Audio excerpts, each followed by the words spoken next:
To the untrained eye, the glass conservatory at the back of the estate was just a beautiful greenhouse. To Sterling Vance, it was a living orchestra. The air inside was dense, layered, and shifting. A cold draft from the north brought the sharp, metallic tang of early winter jasmine, while the solar heaters beneath the soil coaxed out the heavy, velvet dark bass notes of black amber roses. Sterling stood by a heavy copper alembic still, his dark, weathered hands adjusting the pressure valve with a feather-light touch. He wore a simple canvas apron over his linen shirt, his silver-streaked hair catching the afternoon light. He didn't use timers or digital gauges. Instead, he leaned close to the copper pipe, closed his eyes and inhaled. Top note, sharp citrus. Heart note, crushed clove. Base note, the wet, ancient moss of the valley. He caught the exact second the distillation peaked, the exact micro moment where the volatile oils captured the soul of the flower without burning. This was the secret behind Essence de Vance, the royal signature fragrance that had anchored his family's artisan perfume house for 25 years. "You're wasting time on a single ounce of oil, Sterling." Odette's voice cut through the fragrant steam and entirely out of place in the quiet conservatory. She stood on the iron catwalk above, her sharp eyes scanning the rows of rare orchids. She wore a tailored charcoal wool suit, her fingers wrapped tightly around a sleek leather portfolio. "An ounce of this oil stabilizes the entire batch, Odette," Sterling said, his voice a low, calm baritone that reflected the stillness of his workspace. "If we rush the extraction, the scent loses its memory. It becomes flat. Just another chemical solution. The market doesn't care about memory anymore, Sterling.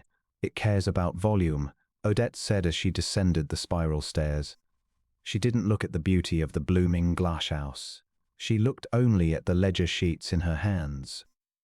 "Julian Montgomery from Montgomery Global is waiting in the main house. He's offering a $50 million buyout for the Vance brand. 50 million sterling. We could leave this damp valley.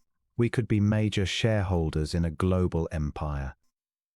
Sterling slowly turned off the gas flame beneath the copper still. He looked at his wife of nearly 3 decades. The woman who used to help him pick wild lavender had long vanished, replaced by a stranger who saw the world only in wholesale margins. "I've told you 100 times, Odette," Sterling said softly. "The Montgomery Corporation uses synthetic aldehydes to mimic nature. If we sell them the formula, they will turn our legacy into cheap, mass-produced bathroom spray. The Vance name stays independent." Odette's jaw tightened, her eyes narrowing with a bitter, cold resentment. "You are an old man clinging to dirt and glass, Sterling. You think you're an alchemist, but you're just a stubborn relic." She turned on her heel and walked away, but she didn't leave the estate. Instead, she walked toward the small library cottage where their 19-year-old daughter, Celine, was working. Sterling watched her go, a sudden, heavy dread settling in the pit of his stomach. He looked down at his old leather-bound journal resting on the wooden table, the book that held 3 generations of secret formulations, handwritten in faded ink. He reached out, his collar's thumb brushing the worn spine. He didn't notice the shadow hovering near the library window. Celine was standing there, watching her father. She possessed the same rare, gifted sense of smell as Sterling, but her eyes weren't fixed on the beauty of the flowers. They were fixed entirely on the leather journal, her young face twisted into a quiet, calculated hunger that Sterling had completely failed to see. The night air was thick with the scent of upcoming rain, but inside the main laboratory, a different kind of heat was blooming. Sterling had retired to his small bedroom upstairs, exhausted from hours of tracking the slow fermentation of vetiver roots. The house was quiet, too quiet. A sudden, sharp pop from the conservatory below shattered the silence. Sterling sat up instantly. His highly trained senses caught the odor before he even opened his bedroom door. It wasn't the sweet, deep wood smoke of the fireplace. It was the volatile, chemical hiss of pure denatured alcohol and industrial accelerant. He rushed down the wooden stairs, his lungs burning as he burst into the corridor leading to the glass conservatory. Through the glass panels, he saw a wall of white-hot fire roaring through the rows of rare orchids. The copper alembic stills were glowing red under the intense heat, their pressure valves screaming. "Odette! Céline!" Sterling shouted, coughing violently as the thick, black smoke began to fill the hallway. He sprinted toward the burning workspace, his eyes watering from the heat. His first instinct was to reach the heavy iron safe, where the master formulations were kept. But as he drew closer to the center of the room, he froze. The glass case where his grandfather's leather-bound journal usually rested was completely shattered. The book was gone. Through the roaring orange flames on the other side of the conservatory, Sterling caught sight of two figures retreating toward the side exit.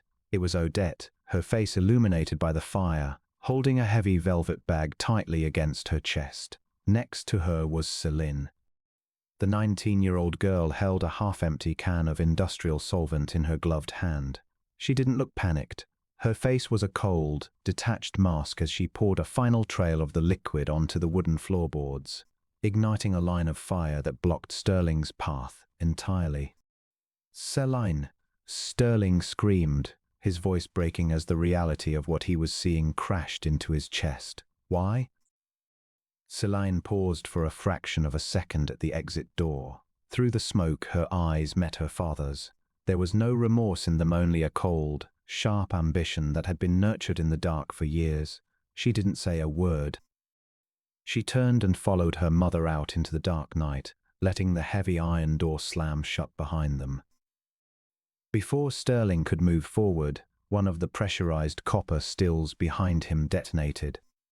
The blast wave threw his large frame against the stone wall. The world turned into a deafening roar of shattered glass, white heat, and the overwhelming, suffocating scent of burning lavender and alcohol.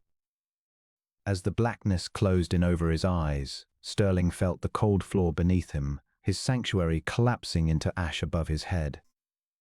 When the sirens finally wailed in the distance hours later, the fire had consumed everything. The legacy of the Vance Perfume house wasn't just ruined. It had been completely stolen by the very hands he had taught to mix the notes. The first thing that returned to Sterling Vance was not his sight, but his curse.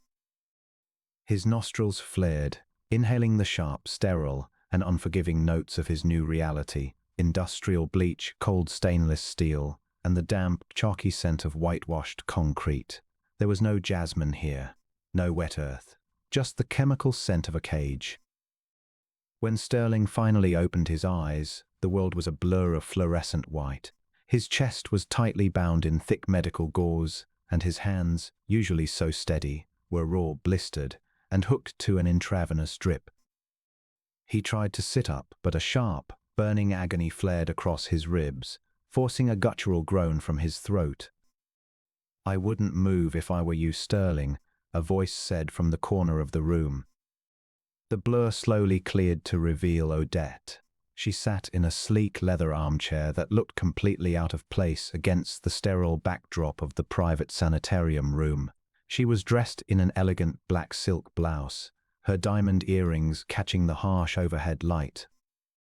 She looked immaculate, untouched by the ash that still coated Sterling's lungs. Where is Céline?" Sterling managed to rasp, his throat dry and cracked like desert clay. The conservatory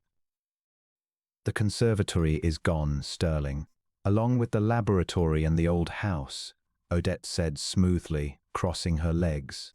She picked up a glossy financial magazine from the bedside table and tossed it onto his lap.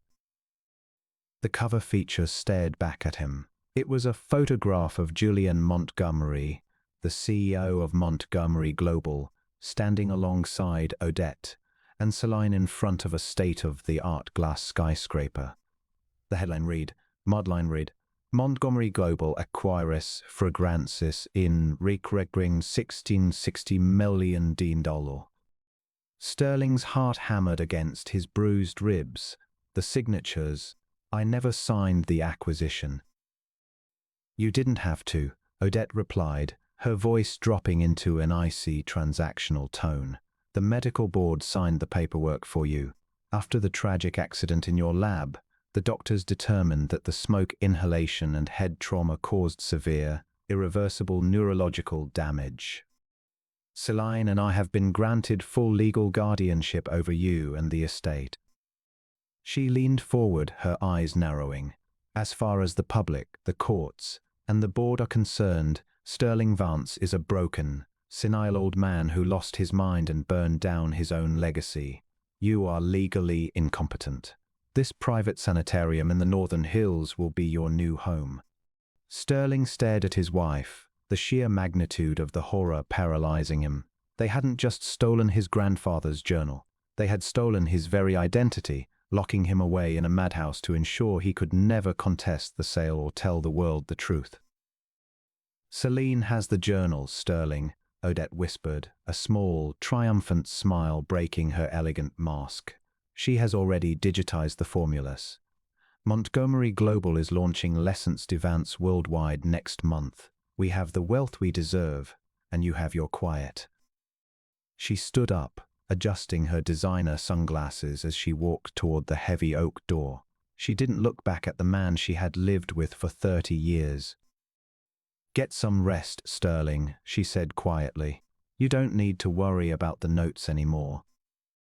The heavy door clicked shut, the external lock turning with a solid, definitive snap. Sterling was left alone in the white room, surrounded by the choking smell of bleach, his legacy torn from his chest by the family he had loved. 3 weeks in the white room had not dulled Sterling's mind. They had hypersensitized it. In the sensory deprivation of the sanitarium, his nose became his sole window to the world outside his locked door. He could smell the rain 3 hours before it hit the windowpane.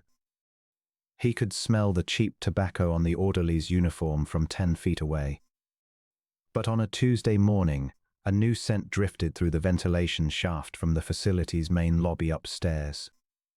Sterling stood beneath the vent, his head tilted back, his nostrils flaring.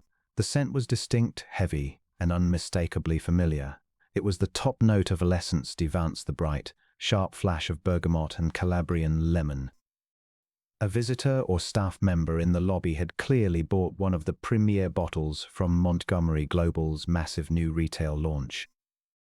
Sterling closed his eyes, preparing for the phantom ache of his stolen legacy, but as he inhaled deeper, tracing the scent through the vent, his eyes snapped open. Something was terribly wrong. The bright citrus note didn't melt smoothly into the warm, earthy heart of crushed clove as it was supposed to. Instead, the top note evaporated within seconds, leaving behind a sharp, sour, and aggressively synthetic trail of industrial alcohol and cheap fixatives. Then came the base note, not the deep, velvet moss of the valley, but a stale, heavy odor resembling rotten vegetation and rancid grease.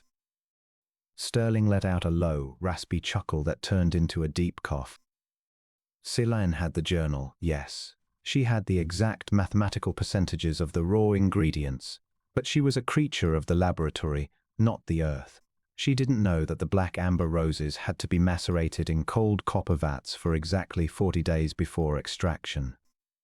She didn't understand that Montgomery Global's automated, high-pressure stainless steel autoclaves would scorch the delicate molecules of the valley moss, turning the premium base into a rancid, unstable oil that would degrade inside the bottle after less than a month on the market. You built the machine, Celine, Sterling whispered into the dark room, but you forgot how the flower breathes. The mass-produced global launch was a ticking chemical clock. Within weeks, millions of bottles shipped to luxury boutiques around the world would begin to curdle on the shelves, turning from a royal fragrance into an expensive, putrid stain on the Montgomery name. That evening, the heavy oak door unlocked. A young orderly named Marcus entered, carrying a tray of bland institutional food. Marcus was a quiet local boy whose father had once supplied Sterling with raw beeswax for the distillery. As Marcus set the tray down, Sterling didn't look at the food. He looked at the boy's hands. "Your father's hives, Marcus," Sterling said, his voice low and steady. "He moved them to the southern clover fields this season, didn't he?" Marcus froze, his eyes widening in shock. How could you possibly know that, Mr. Vance? The wax you used to polish your boots this morning, Sterling said quietly, pointing to Marcus's leatherwork shoes. It has the distinct, sweet undertone of late-blooming wild clover. Only the Southern Valley produces that specific pollen ratio. Sterling stepped forward, his imposing height causing the young orderly to take a step back, not in fear but in sheer awe. "I am not mad, Marcus," Sterling said, his dark eyes burning with absolute, clear sanity. "My wife and daughter locked me in here so they could sell a broken formula to a billionaire. But that formula is dying in the bottle right now. Help me get out of this room, and I will ensure your family's land is never bought out by Montgomery Global." Marcus looked at the legendary craftsman, then down at his own boots. The quiet, undeniable genius of the man standing before him was a force no medical certificate could erase. The boy swallowed hard, looked toward the empty hallway, and slowly reached for the security keycard hanging from his belt. The Northern Valley did not forget its own.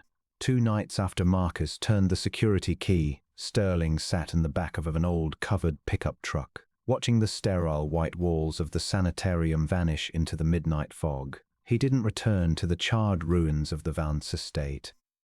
Instead, Marcus drove him deep into the dense pine forests bordering the old copper mines to an abandoned, half-forgotten botanical testing station that belonged to Marcus's family. The air here was damp, heavy with the scent of pine sap, wet slate, and decaying fern. For Sterling, it was a profound relief. His lungs, scarred by the smoke of his own burning distillery, drank in the wild, unpolluted notes of the forest like a dying man finding water. Inside the rusted iron and glass greenhouse, the setup was rudimentary.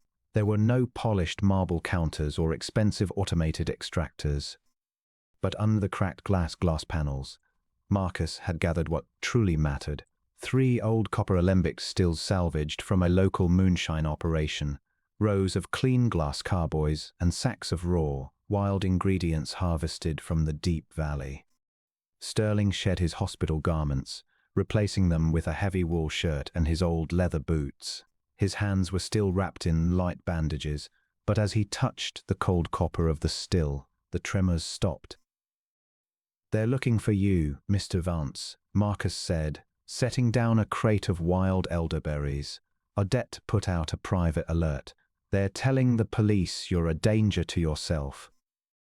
"They are not looking for a madman, Marcus," Sterling said, his low baritone cutting through the quiet hum of the forest. "They are looking for an insurance policy."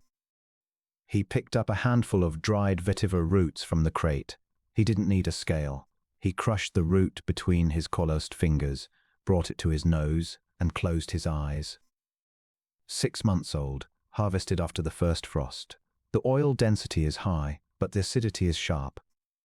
Celine's global launch is curdling, Sterling continued, dropping the roots into the copper pot. The synthetic fixatives she used to mass-produce Essence Vance are reacting with the high iron content in Montgomery's stainless steel vats. Right now, in luxury boutiques from Paris to New York, my family's name smells like a wet dog on a hot pavement. Odette needs me back in that room, because if the public realizes the creator is sane and the formula is a fraud, Montgomery Global will destroy her. "What are we making here, sir?" Marcus asked, looking at the strange array of wild herbs and roots Sterling was organizing. Sterling looked up, his dark eyes reflecting the faint starlight through the glass roof. The sadness of the betrayal had burned away, leaving behind a cold, crystalline focus. "We are not making water, Marcus," Sterling said quietly. "We are making the antidote. Celine stole the notes of the past, but she doesn't know the notes of the future. I am going to create a scent that cannot be replicated by a machine of fragrance, so pure it will expose their counterfeit the moment the 2 bottles sit on the same counter." He struck a match, the small flame illuminating the sharp, determined lines of his face. He lowered the fire beneath the copper still, watching the first drop of pure, clear essence begin to gather at the lip of the pipe. The alchemy had begun again, not in the luxury of a glass skyscraper, but in the dark, honest dirt of the woods. The executive boardroom of Montgomery Global was a masterpiece of minimalist glass and black marble, but today it smelled like an open sewer. Dozens of elegant, gold-capped bottles of L'Essence de Vance sat on the long boardroom table. Julian Montgomery stood at the head of the room, his face pale with a mixture of terror and absolute rage. He picked up one of the bottles, sprayed it onto a testing strip, and held it out. The air was instantly filled with a sharp, rancid odor, the distinct, sour smell of spoiled wine mixed with chemical fuel. "Every single shipment, Odette," Julian hissed, throwing the strip onto the table. "Paris, London, Tokyo." Within 3 weeks of sitting on store shelves, the liquid turned cloudy, and the smell degraded into this garbage. "The returns are flooding in. Our stock price dropped 12% this morning alone. The board is calling it the biggest luxury launch disaster in a decade." Odette sat stiffly in her chair, her hands trembling so violently she had to interlock her fingers to hide it. "It's a manufacturing error, Julian. A bad batch of synthetic aldehydes from the supplier." "It's not the supplier." Celine's voice cut through the panic. She stood by the window, surrounded by stacks of printouts and chemical analyses. Her young face looked exhausted, dark circles shadowing her eyes. "I've rerun the gas chromatography 3 times. The chemical formulas match my father's journal perfectly. But the Natural Valley moss, it's binding with the high-pressure stainless steel elements in our production lines. It's creating a catalytic reaction that oxidizes the citrus oils after 30 days. Then fix it, Celine," Odette snapped, her composure cracking completely. "You're the genius who digitized the notes. Fix the reaction." "I can't," Celine cried out, her voice rising in a desperate sob. "The journal only has the ingredients, Mom. It doesn't mention the steel. It doesn't mention the temperature controls. Dad always did the final stabilization by himself in those old copper vats. There's something he did, some chemical buffer or timing technique that isn't written down anywhere in these pages." Julian Montgomery walked slowly over to Odette, leaning down until his shadow completely swallowed her. "We paid $60 million for a dead formula, Odette. The press is already asking why the legendary Sterling Vance hasn't made a single public appearance to defend his masterpiece. If the public finds out he's locked in a northern sanitarium while his family sells a defective counterfeit." He didn't finish the sentence, but the threat of a prison cell hung heavy in the air. "We'll get him out," Odette whispered desperately, her mind racing. "We'll bring him to the main laboratory under medical supervision. We'll force him to fix the stabilization process." "You can't," Julian said coldly, pulling a security brief from his pocket. "Your husband escaped from the sanitarium 3 nights ago. He vanished into the valley, and none of my private investigators can find him." Celine froze, the printouts slipping from her numb fingers. She looked out the window toward the distant, mist-shrouded northern hills. For the first time, a cold, primal fear settled deep in her chest. Her father wasn't just hiding. He was out there in the dark, in the very dirt he understood better than anyone else, and he knew exactly how hollow their victory truly was. The grand foyer of the Metropolitan Arts Pavilion was packed with the elite of the global fragrance industry. It was the annual Autumn Gala, an event normally dominated by the multi-million-dollar marketing displays of conglomerates like Montgomery Global. Tonight, however, the atmosphere was thick with a different kind of electricity. The rumors of Montgomery's curdled global launch had turned the high society crowd into a circle of whispering vultures. Odette and Celine stood near the grand marble staircase, trying to maintain their composure. Odette smiled stiffly at passing investors, her diamond necklace feeling more like a noose with every passing minute. Julian Montgomery stood slightly apart from them, his phone buzzing continuously with urgent updates from his damage control legal team. "Keep your head up, Celine," Odette whispered through her teeth, her smile unwavering. If we look panicked, the press will write our obituary by midnight. I can't breathe, Mom, Celine murmured, her eyes darting nervously around the crowd. Everyone is looking at us. They know the perfume smells like rot. Suddenly, the house lights flickered, drawing the crowd's attention to the main exhibition stage. A low, resonant chime echoed through the pavilion's sound system. The massive digital screens, which had been displaying a loop of Montgomery global advertisements, suddenly went black. A simple, striking image appeared on the screen, a hand-drawn sketch of a single black amber rose blooming from a bed of cracked, charred earth. Below it, written in a bold, elegant script, were 2 words: Resurgence, by Vance. A collective gasp rippled through the ballroom. Odette's wine glass slipped from her fingers, shattering on the polished marble floor. Celine froze, her breath catching violently in her throat. Before anyone could speak, the pavilion's industrial ventilation system began to pulse, carrying a new fragrance into the vast, open space. It didn't drift in like a heavy chemical cloud. It bloomed like a sudden spring morning after a devastating fire. The top note was a breathtaking, crisp burst of wild elderberry and mountain rain, sharp, clean, and utterly brilliant. Within seconds, it melted into a rich, deeply comforting heart of wild clover and cold-pressed vetiver root. But it was the bass note that stunned the master perfumers in the room. It was a velvety, smoky, and unbelievably deep note of charred cedar and wet valley moss. It was the unmistakable, uncopyable signature of Vance, but elevated, matured, and carrying the profound, triumphant story of a man who had walked through the fire and emerged whole. This is impossible, Celine whispered, her eyes wide with terror as she inhaled the scent. Her highly trained smell recognized the flawless stabilization instantly. The moss, it's completely stable. There is no oxidation, no iron taint. He did it without a lab. He did it by hand. From the back of the pavilion, the heavy oak entrance doors swung open. The crowd parted like the Red Sea as a towering figure walked into the hall. It was Vance. He wore a perfectly tailored navy suit, his silver-streaked hair brushed back, his face carved of granite. His hands, though carrying the faint, faded scars of the conservatory fire, were steady and calm. Next to him walked Marcus, carrying a velvet-lined case containing 12 crystal bottles of Resurgence. Sterling didn't look at the flashing cameras. He didn't look at the murmuring critics. His dark, piercing eyes locked directly onto his wife and daughter standing by the stairs.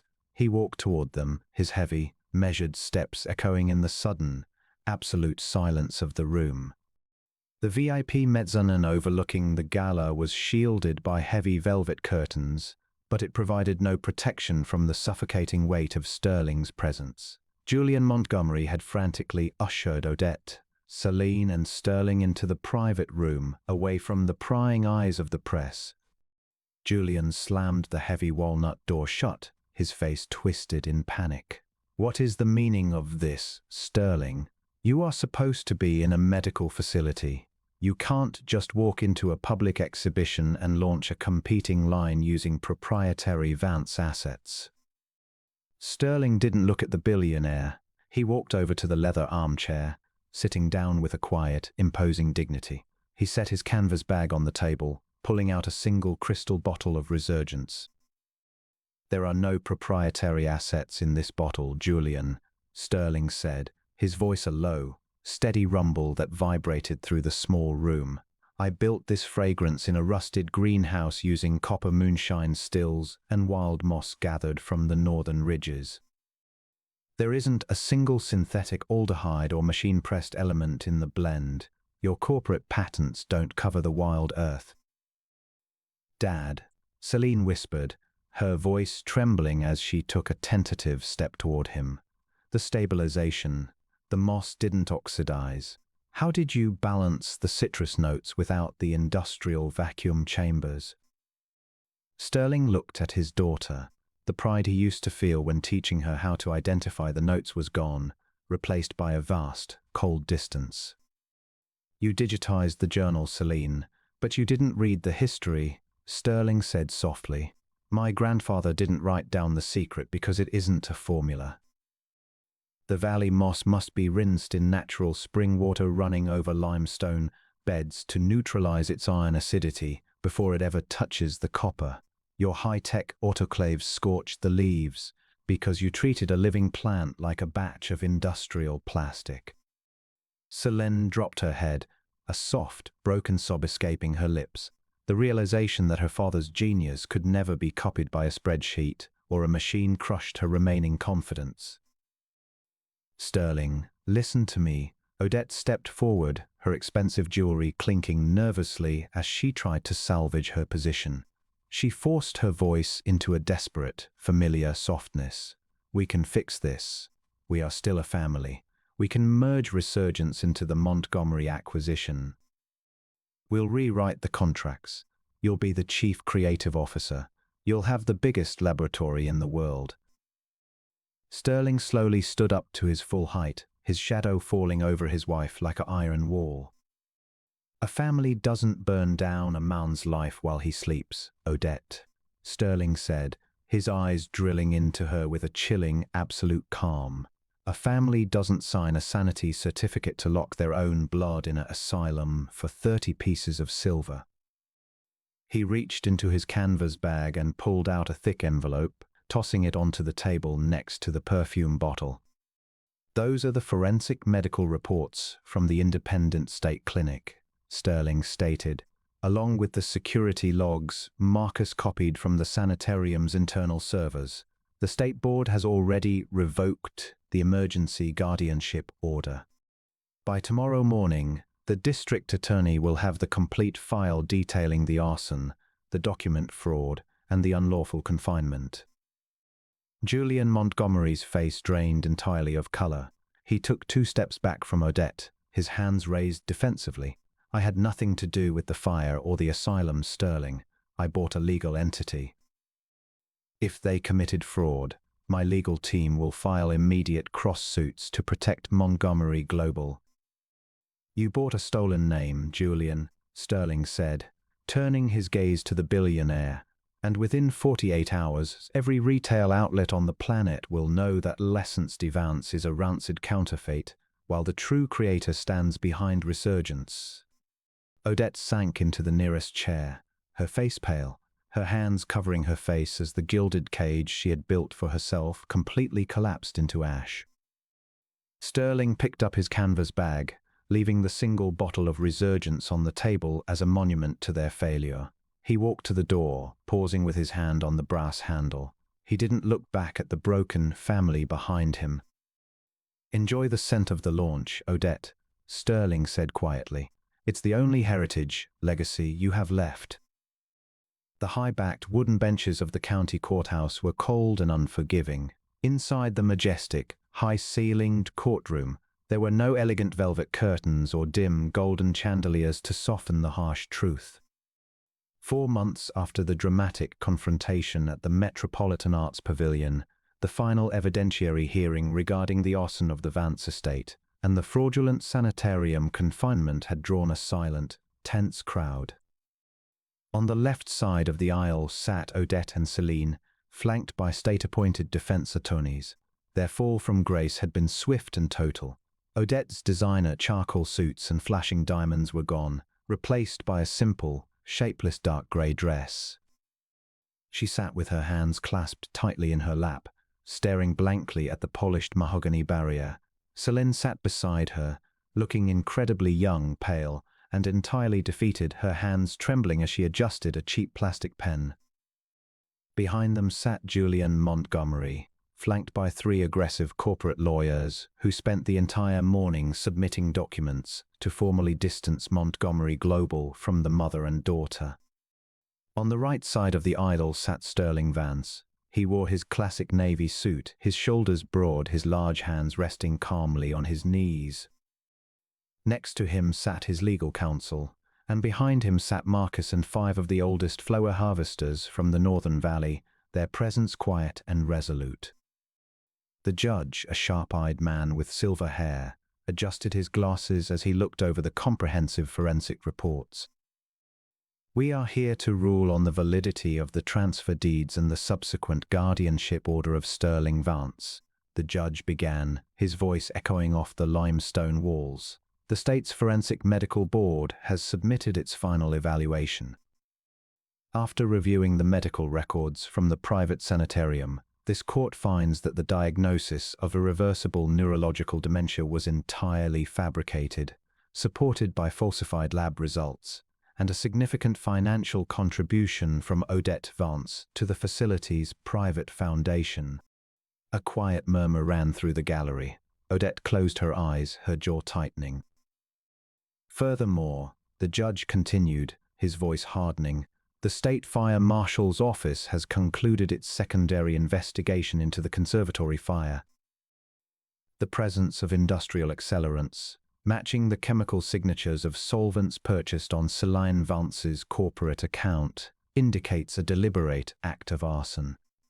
Celine let out a soft, broken gasp, burying her face in her hands.